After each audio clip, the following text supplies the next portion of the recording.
Bonjour à toutes et à tous et bienvenue sur le Média. Comme chaque année, à la mi-juillet, nous réduisons, vous le savez, la voilure en arrêtant de diffuser en direct jusqu'à la rentrée. Objectif, reposer les équipes, techniciennes et techniciens comme journalistes, qui se sont donnés, comme vous l'avez vu durant toute la saison, sans compter.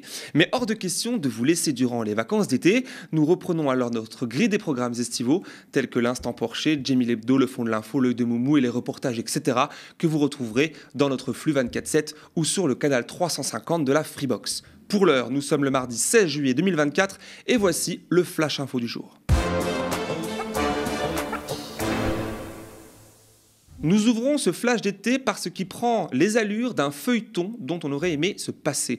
Les tractations internes au nouveau Front Populaire pour le nom à proposer pour le poste de Premier ministre se font désormais sur la place publique et sans mauvais jeu de mots, glucksmannien. Cela fait déjà plus d'une semaine que la gauche unie et en tête aux dernières législatives peine à trouver sa ou son Premier ministre. La rhétorique ni LFI ni RN, imposée par la Macronie depuis des semaines, dans l'objectif premier de diaboliser le parti de Jean-Luc Mélenchon et de le tenir loin du pouvoir, semble trouver un bel écho au sein même du nouveau Front Populaire, plus précisément chez les socialistes. Courant de la semaine dernière, nous apprenions que Olivier Faure refusait toute négociation avec LFI. Pour Matignon, c'était son nom ou rien. Les Insoumis proposaient une série de noms où l'on trouvait ceux de Bompard, Guettet, Mélenchon ou encore Panot, avant que le PCF ne propose, lui, une solution qui aurait pu mettre tout le monde d'accord, Huguette Bello, la présidente du Conseil régional de la Réunion. Mais le Parti socialiste n'en a pas voulu non plus. Pour quelle raison claire ? C'est la question qui a été posée à Olivier Faure hier matin sur France 2. Juste un mot sur Huguette Bello encore. C'était un problème de fond, de son parcours qui a bloqué, ou le fait qu'elle soit proposée par les Insoumis, le Parti communiste ? On n'a pas compris quel était le blocage, en fait. Non, il y avait des gens... Moi, cette candidature, elle me parle. Je suis moi-même un Français de sang mêlé. J'ai fait mes premiers pas à l'île de la Réunion. Et donc, je connais Huguette Bello depuis longtemps. Il y a beaucoup de choses qui plaidaient pour elle. Et puis, il y a d'autres éléments qui plaidaient moins pour elle. Lesquels ?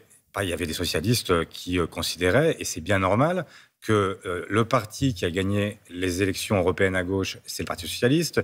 Le parti qui est le plus en dynamique dans ces élections législatives, qui a augmenté son groupe de 110%, c'est le groupe socialiste. Donc c'est un Premier ministre socialiste qui doit aller à Matignon. Donc il n'était pas illogique que cette revendication soit portée. Maintenant, il faut élargir, il faut chercher à trouver la personnalité, peut-être issue de la société civile, qui permettra d'avancer ensemble et de le faire dans un bon esprit. Parce que la question qui nous est posée, c'est est-ce que nous allons réaliser ou pas ce programme extrêmement ambitieux ? Vous l'avez entendu, Olivier Faure ne répond pas à la question et reste très évasif sur les raisons du refus de Bello. En off, on nous répond que le PS aurait vu chez elle un avatar de Jean-Luc Mélenchon. Dans ce contexte de guéguerre interne à gauche et celui plus large d'un bashing anti-Mélenchon, l'argument ne pouvait être pire pour salir Huguette Bello qui finira très vite par décliner l'offre. Une décision que l'écologiste en chef Marine Tondelier a tout de suite commentée en disant regretter l'intransigeance du PS. Cette même intransigeance avec le même argumentaire qui s'est retrouvé dans les colonnes du magazine de droite réactionnaire Causeur. Ça en dit long. Hier, ce fut le nom de Laurence Tubiana qui a été avancé. Défendu cette fois-ci par le PCF, Europe Écologie Les Verts et enfin le Parti Socialiste, ce sont cette fois les Insoumis qui s'y sont opposés. Écoutez plutôt leur coordinateur Manuel Bompard expliquer pourquoi ce matin sur France 2. Je vous le redis, personnellement, cette proposition ne m'a pas été faite. On a compris, sur le profil. Maintenant, je vous réponds avec franchise. Si c'est effectivement ce profil sur lequel travaillent nos partenaires, je tombe de ma chaise. À ce point-là ? Oui, puisqu'il s'agit de nous proposer une personne contre qui je n'ai rien de personnel, que les choses soient claires, mais qui signait il y a 4 jours une tribune dans laquelle elle appelait à constituer une coalition et un programme commun avec les macronistes. Or, avec tout le Front républicain, disait-elle dans cette tribune. Donc avec les macronistes. Depuis 8 jours, nous travaillons à essayer de constituer un gouvernement du nouveau Front populaire pour appliquer le programme du nouveau Front populaire. Et depuis 8 jours, le Parti socialiste a mis des vétos systématiques sur l'ensemble des propositions que nous faisons sur ce point.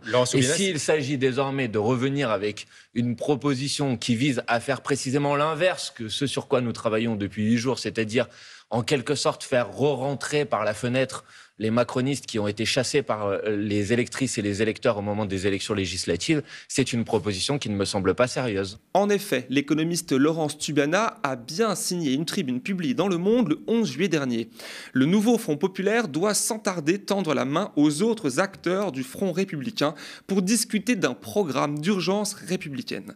Difficile après ça d'incarner un programme de rupture déjà établi, celui du NFP, quand on appelle de ses voeux quelques jours plus tôt une discussion sur un autre programme politique avec notamment des macronistes. Les discussions au sein du NFP ont donc été arrêtées depuis hier à la mi-journée. La France insoumise justifie sa décision en disant prioriser l'élection de jeudi qui désignera le ou la présidente de l'Assemblée nationale, un poste clé sur lequel lorgne Yaël Braun-Pivet qui l'occupait avant la dissolution surprise. L'ex-socialiste devenu macroniste dès 2016 semble mettre tout en œuvre d'ailleurs pour retrouver son poste, jusqu'à discuter avec l'extrémiste Sébastien Chenu, lui-même ex-vice-président de l'Assemblée nationale, étiqueté Rassemblement national, pour trouver une entente ensemble, tacite, afin que tous retrouvent leur poste. Selon le Figaro, Yaël Braun-Pivet est même allée en discuter avec le président Macron, désormais obsédé de barrer la route au NFP et surtout à LFI. Manigance que l'entourage de l'intéressé dénonce de, je cite, polémique nauséabonde. Et il est vrai que la Macronie est absolument propre de tout accord, magouille ou polémique, que ce soit avec le RN ou pas.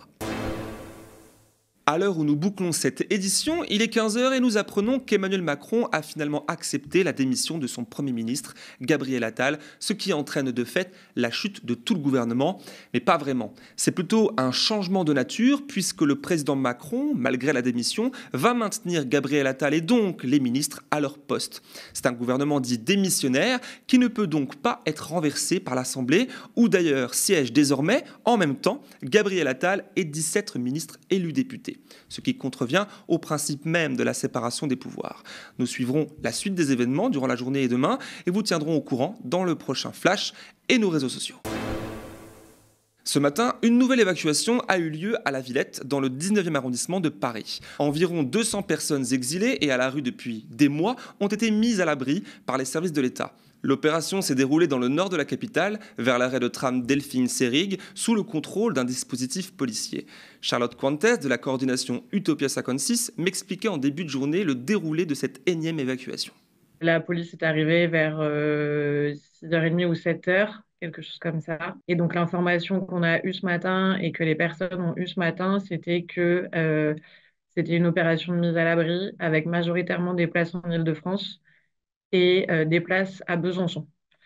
Et que tout le monde allait être pris en charge et que pour bénéficier des places en Île-de-France, il n'y avait pas besoin de répondre à des critères particuliers, chose qui n'était pas du tout le cas avant. Une mise à l'abri que l'association salue dans sa globalité, tout en dénonçant son caractère non pérenne. Pour elle, les motivations ne sont pas les bonnes. Quand on remet dans le contexte, c'est quand même des gens qui ont vécu à la rue dans des conditions vraiment indignes pendant des mois et que manifestement, il faut attendre l'arrivée des Jeux Olympiques et Paralympiques à Paris pour que les pouvoirs publics proposent des mises à l'abri. Et en plus, enfin, voilà, on sent que l'intention, elle est surtout de vite proposer quelque chose aux gens. Pas vraiment dans leur intérêt, dans le sens où, certes, ces personnes sont mises à l'abri, mais donc c'est que pour 30 jours, voire 2 mois maximum, qu'elles n'ont pas été préparées à cette mise à l'abri. Typiquement, quand tout le monde est parti, moi j'étais encore sur le campement, on a essayé de récupérer un peu des tentes qu'on pourrait éventuellement nettoyer et redistribuer. Et en fait, on trouve plein de médicaments, on trouve des papiers d'identité, des récépissés de demande d'asile. Donc, on voit bien que tout ça, c'est la démonstration que ça n'a pas été préparé avec les gens et que malgré le fait que tout le monde soit pris en charge ce matin, ça vient quand même pulvériser plein de choses, en fait, dans le parcours de ces personnes, tant les parcours administratifs, juridiques que du coup de soins, quoi. Charlotte Cointes m'a aussi expliqué que cette précipitation illustre le nettoyage social, je les cite, opéré par les pouvoirs publics à Paris, dénoncé en ces termes par les associations qui pointent du doigt les JO 2024 utilisés, selon eux, pour justifier cette répression. En parallèle, samedi, la préfecture de police de Paris prenait un arrêté d'interdiction visant le campement de l'association DAL, droit au logement, montée place de la Bastille, pour rendre visible une centaine de personnes en attente de logement social. Un arrêté appliqué du soir même minuit jusqu'à ce mardi matin même. La raison ? Le passage de la flamme olympique. L'association a dénoncé la méthode qui l'empêchait de tout recours devant le juge en référé. Contactée à propos de l'évacuation de ce matin, la préfecture de police de Paris n'a, au moment de ce tournage, pas répondu à mes questions. Le massacre continue à Gaza. Dans la nuit, l'armée israélienne a procédé à de nouvelles frappes dans l'enclave palestinienne, plus précisément dans le sud, à Khan Younes, et à Nusayrat, dans le centre. Un mort et plusieurs blessés sont à déplorer. Ces frappes font suite aux raids meurtriers survenus samedi et dimanche, le premier dans la zone humanitaire ainsi définie par l'armée israélienne elle-même, d'Al-Mawazi, faisant au moins 90 morts et 300 blessés. Une vingtaine d'autres personnes ont aussi été tuées lors d'une frappe dans le camp de réfugiés d'Al-Shati à l'ouest de Gaza. Le lendemain, dimanche, c'est une école de l'UNRWA qui a, elle, été frappée, faisant 22 morts selon le Hamas. Ces derniers jours, ce sont des images terrifiantes de corps de civils qui ont été partagées sur les réseaux sociaux dans l'impuissance généralisée. 9 mois que la bande de Gaza est en proie aux offensives israéliennes. Pour Juliette Touma, directrice de la communication de l'UNRWA, utiliser ainsi des installations des Nations Unies à des fins militaires ou comme zone de combat constitue une violation du droit international humanitaire. De son côté, le ministre palestinien chargé des prisonniers accuse quant à lui l'État hébreu de mener une guerre de vengeance sur les détenus ainsi que des tortures. Une situation d'autant plus préoccupante que le média indépendant israélien Plus 972 Magazine révèle que les soldats de l'armée israélienne tirent à leur guise, incendient les maisons et pillent, le tout avec l'aval de leur commandant. Le secrétaire d'État américain Anthony Blinken a fait part de sa vive inquiétude aux autorités israéliennes, tandis que l'ONU déplore une situation humanitaire catastrophique. C'est un mot qu'ils utilisent eux-mêmes. La famine continue de guetter, même s'il y a des morts réguliers par manque d'approvisionnement, et le bilan de cette guerre asymétrique, que beaucoup qualifient de génocide ou d'épuration ethnique, fait désormais état, selon le ministère de la Santé du Hamas, de 38 000 morts et 89 000 blessés. Voilà, c'est la fin de ce Flash Info. Merci beaucoup de l'avoir suivi. Si vous l'avez apprécié, l'espace commentaire est à vous et les partages et abonnements sont toujours gratuits, alors profitez-en. Aussi, je vous rappelle que nous avons déposé notre dossier auprès de l'Arcom. Vous l'avez suivi en direct ces derniers jours dans l'espoir d'obtenir un canal TNT. C'est l'un des plus grands défis de l'histoire du média qui est devant lui désormais. Alors apportez et continuez d'apporter votre soutien sur tnt.lemediatv.fr. D'ici là, vous le savez, restez connectés. Nos programmes se poursuivent en continu sur notre antenne. Bonne journée sur le média.